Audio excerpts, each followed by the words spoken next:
What's up guys, I've been working on a couple big deep dives of queens that's been taking me a lot longer to complete. On the bright side though, 2 of them will be uploaded later this month. Yes, I know there's only 10 days left, but trust me, you're about to be getting a bunch before the month ends. So please give this video a quick like and comment below to help me out with the algorithm. That was fighting for gay rights and people were killed.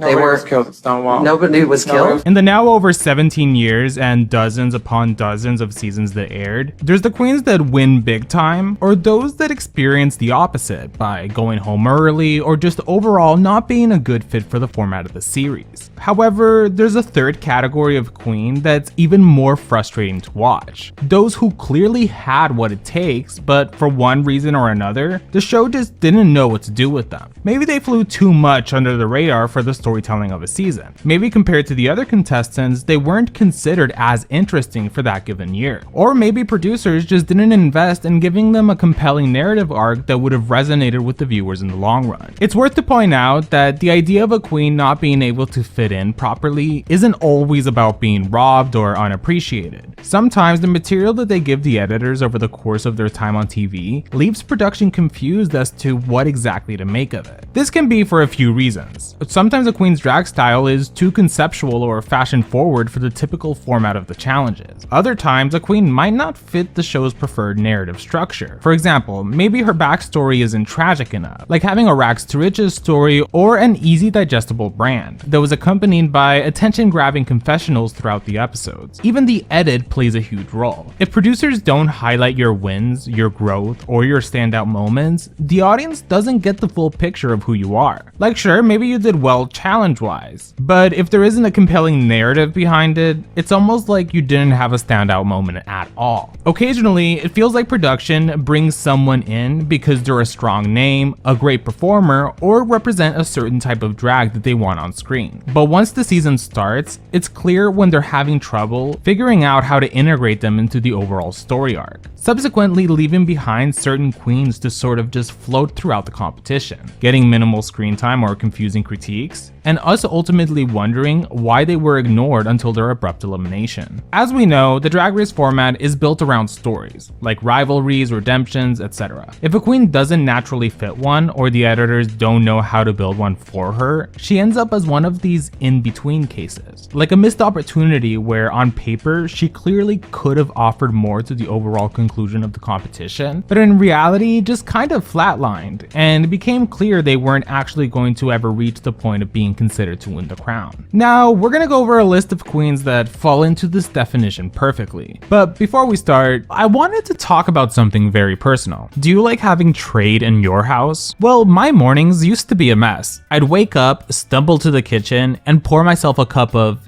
bitterness. Because for years, I was drinking whatever basic bag of coffee I could grab at the store. Then Trade Coffee came into my life and basically said, you deserve better. That's why I'm happy that they're the sponsor for today's video. Trade is an amazing service that connects you with actually good coffee. Like coffee that makes you stop mid-sip and go, oh, this is actually really good. They've partnered with over 50 of the best roasters in the US and curated more than 450 small batch roasts. So every single bag comes from real people who care about what you're putting into your mug. It's all roasted to order, so it arrives fresh, not stale like the bag that's been sitting on the shelf for months. And the way they match you with your coffee soulmate is actually really cute. You just take this super quick quiz, it took me under a minute, and boom, they handpick a roast based on your exact taste. So if you want your mornings to stop feeling like punishment, go to drinktrade.com/GreenGay, 50% off your first order. That's a great deal that you might as well try by clicking the link in the description and supporting my channel in the process. Now let's begin. First off is Denali, who competed on season 13 and All Stars 10. If you watched this video I made about Denali a few years ago, then you know that even though season 13 started off with Denali losing her paired lip sync against Lala Ree, thus inducting her into the loser circle, she went on to dominate her own split premiere, showcasing Denali as a queen that was one of the main frontrunners. This was one of the few contestants that had a clear brand attached to their persona. Even though she had only been doing doing drag for over 2 years, she knew that her being an ice skating queen was something that brought her a special flair against the rest. Even the fact that her first time in the bottom 2 resulted in what is to this day one of the most iconic lip sync for your life performances, plus the most viral of the season. While her elimination on season 13 was a little controversial, there was no doubt that most likely she wouldn't have gone on to win the season, considering some of the other competitors that went on to make it to the end. That's why her return to All Stars 10 was super hyped up. Denali was now super polished and had over 4 years to find an evolution to her drag. Yet her biggest moment within her bracket, where she was placed in the top 2 next to Ginger Minj, RuPaul wouldn't end up picking her to win the lip sync, despite many fans feeling that she did a better job than Ginger. Now, this was an episode that I think deserved to be rewatched, and oddly enough, while you can agree that Denali did a little bit too much for what the song was giving, it was still a pretty decently entertaining showcase, and compared to what Ginger was doing, it wasn't a very good decision to just brush Denali aside like that, because it inadvertently confirmed that yet again, the judges didn't really see Denali as a true contender for the crown. And considering none of them picked her to be the wild card, her time was truly counted since the very beginning. Next is Akiraia Davenport. On season 11, Akiraia went on to make it to the top 4. Her storyline this season was largely dominated by how skillful she was at putting together her runway package, with most of her looks being made all by herself. Unfortunately, she was often sidelined by the dramatic storylines happening around her, like Evie Oddly versus Silky Nutmeg Ganache, or Brooklyn Heights having been receiving a lot more praise for her polished pageant persona, thus sort of stealing the thunder from Akiraia, at least in terms of what the judges considered the look queen of the season. This began to dilute Akiraia's overall presence going into the finale, which even she has hinted in interviews that she didn't have the most fan support in terms of favorites to win the crown. Regardless, by the time she returned to All Stars 6, she ended up being eliminated midway, placing 8th. But to make matters worse, when offered the opportunity to lip sync for a chance at returning, she ended up being the only queen to decline it, prompting Silky Nutmeg Ganache to lip sync on stage by herself. Her run on All Stars 6 only further expanded Akiraia's legacy as being one that was often overshadowed by other contestants within her season, despite being seemingly the perfect package contestant-wise. Then we have Pandora Boxx, who competed on season 2, All Stars 1, and All Stars 6. Pandora is often credited with creating what we know now as the Drag Race comedy queen. She was sort of like the blueprint for them, and even her Carol Channing and Snatch Game proved that she knew what the show wanted when it came to comedy challenges, especially those that relied on improv. Unfortunately, she never got a single challenge win, which always felt off considering how well she did at some of the challenges. For a while, as the series was getting its footing, it seemed like they didn't know how to reward a campy aesthetic in a room filled with a lot of other classic drag queens that viewed comedy queens as less than or not worthy of getting the crown. Pandora Boxx goes on to never get any redemption or acknowledgement for her talents over the whole run through the series. Her All Stars 1 run was tanked by the team's twist and ended up going home first, and on All Stars 6, even though she went on to make it more than halfway through the season, she barely got any screen time, and was set up as sort of being sad and quiet the entire time, so by the time she was eliminated, it was hard to really have a connection to her. It was like we as an audience knew her impact in the franchise given that she was one of the OG contestants, yet even though she came close a couple times, she never even got a single episode that celebrated her in full glory, resulting in a challenge win. Next up is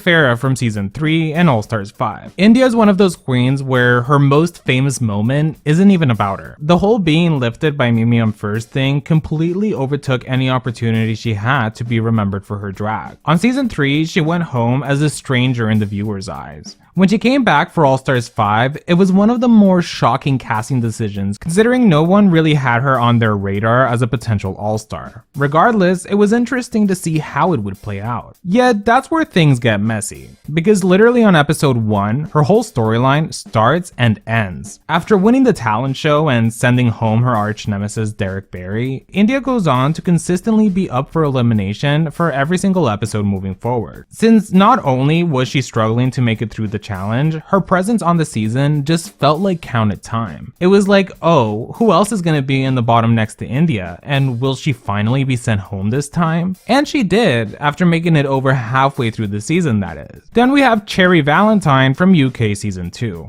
Cherry was eliminated way too early on Drag Race UK. Even as soon as the promos came out, people saw her as one of the frontrunners, and even the potential winner of the whole season. Her looks were super elevated, and her laugh and presence felt super special. Only, in the short 2 episodes that she was in, while she did leave a strong impression, what we saw from her in the final edit of the episodes was a person that seemed to be fading into the background. To make things worse, she returned 7 months later when they filmed the second half of the season, for what was disguised as a chance to return to the competition, only for the remaining girls to vote Joe Black back in, and once again, Cherry was sent home. Of course, it's important to note that Cherry Valentine is currently resting in peace after passing away in late 2023, yet I always remember her presence on Drag Race as one that we should have seen way more of. Moving on to Loosey LaDuca from Season 15. Loosey had one of the more polarizing edits in Season 15. Even though she was one of the first queens to win a main challenge and several mini challenges, by the time we were almost halfway through the season, she began to get an edit that made her seem sort of delusional. Either that or everyone else in the room was gaslighting her into feeling crazy. Here we had a queen that excelled in most areas of the competition, consistently gave polished drag, yet in the eyes of the edit, she wasn't exactly a threat to the crown. It wasn't even like this was an underdog storyline. It was one that in a way just felt sort of condescending at times in terms of how they made her look. When she was eliminated right before the finale, it also felt like a decision made more for a narrative rather than how she was performing overall on the show. A queen that might be shocking to be on this list is Valentina from Season 9 and All Stars 4. Valentina's run is one of the clearest cases of a queen being both the main character, but somehow managing to never live up to the hype that exuded from her presence. On Season 9, it was clear that if she had not forgotten the lyrics to Greedy, she probably would have made it to the finals. So there was definitely a vision for how Valentina could do in the conclusion of the season. Yet on All Stars 4, well, at first glance, you would have expected her to be among the queens who were the main frontrunners of the year. After she got her redemption on episode 2, it was like all of a sudden, she was not able to keep up with the rest of the cast. Not just that, but even the other queens in the cast felt that it was her time to go just based on how unprepared she seemed to be when it came to putting her mind into challenges like the improv sketch that she'd end up getting eliminated on. I do think, just like many fans have theorized, that if Valentina had been able to just succeed at a couple more challenges besides the one from episode 2, she could have potentially been a pick for the finale and possibly even the crown. Unfortunately, Valentina just wasn't the most well-rounded contestant. Now we have to talk about Jaidynn Diore Fierce from Season 7. Jaidynn really is one of those queens who kind of got lost in the chaos of Season 7, even though she genuinely did a lot. First of all, you can't tell me that she didn't have a lovable personality and exuded charisma. Even by episode 4, you could have argued her group should have won the challenge since she was the most cohesive out of all the videos we saw that week. A lot of times nowadays, when people discuss Jaidynn, they only really point out that she was the queen that was responsible for sending Max home. But she was actually a lot more than that. Part of what got in the way of her success could be that she just didn't fit the reality TV persona they were looking for at the time, on a season that was packed with huge characters like Trixie, Violet, and Kennedy. Jaidynn was always very emotional, and sometimes had trouble with the heat of the competition. But after watching her season almost 10 years later, it's clear that she did have a lot of tools that would have allowed her to go further. But she just ended up in the wrong season at the wrong time. Now we have Shuga Cain from Season 11. Shuga Cain is one of those queens where it felt like we never really got to know her. Like, she had big energy and was always super cheerful, but a lot of it came across kind of forced. Like she was performing the idea of a drag race queen rather than just being herself. Her runways were also all over the place too. Some of them ended up being among the best looks of the competition, while others were among the worst outfits our eyes had ever been forced to see. She did have good moments here and there in the challenges, but mostly was just flying under the radar. star. Even when we get to her final episode, she actually did a pretty decent job, but somehow the judges ended up placing her in the bottom 2 and sending her packing, for virtually no reason. It sort of brought to the forefront that it was clear that all the judges knew at this point was that they had no intention of letting Shuga get anywhere near the top 5, so might as well get rid of her now. Finally, we have Acid Betty from season 8 and All Stars 10. When Acid Betty competed on season 8, she was actually pretty highly appreciated by the judges. I mean, she was in the top for the first 3 challenges in a row, including a design challenge, performance challenge, and an acting challenge. In fact, she was safe for the 4th episode, and it wasn't until Snatch Game that she landed in the bottom 2 and ultimately got eliminated after losing a lip sync to Naomi Smalls. Acid to this day has one of the most original approaches to her drag style, even being one of my favorite aesthetics when I first watched season 8. I always wondered why it took her so long to be given an invitation back to the show. I mean, yes, it's good that she got called back for All Stars 10, but also, where was her call between All Stars 3, 4, 5, 6, 8, and 9? Regardless, even though she had a villainous approach on season 8, she came back a much more toned down version of herself, which actually didn't impact her performance in the challenge. Acid did amazing on All Stars 10. For the 3 challenges she was in, the first challenge, I do still stand that her pair was the best of the night and should have won. The next episode, sure, she wasn't a standout performance, but by episode 3, the improv-based challenge where they had to pretend to be dogs, Acid was one of the few that had cool characterization and quirks that added to her performance. Despite this, she ended up being in the middle of the pack yet again, leaving her as someone that points-wise was not going to be making it to the merge. At the end of the day, what makes these cases so frustrating to watch as fans isn't just that these queens were overlooked, it's that they were almost seen. The talent was there, the presence was there, but for whatever reason, whether it was the direction of the season's storyline, the timing of their casting, or just how their edit was pieced together, they ended up in a weird limbo. Not flops, not villains, not underdogs, just kind of there, but never fully activated. It's a reminder that Drag Race isn't just a competition show, it's a narrative machine. The show thrives on telling stories that are easy to follow, and emotionally satisfying. If a queen doesn't slot cleanly into one of those pre-made arcs, they often get left behind, even if their performance speaks for themselves. Thanks again to Trade Coffee for sponsoring today's video. Make sure to click the link in the description to get 50% off your first order. That's a pretty good deal, and support the channel in the process. If you enjoyed this video, please give it a quick like and comment below to help me out with the algorithm. I want to take a moment to thank my patrons. In the Elite Pink Squad, we have Matthew Burns, Gay Uncle, Sari Tish, Natasha DeLeon, Las Pothitas, Cool Gal Nan, and Jetsam Adams.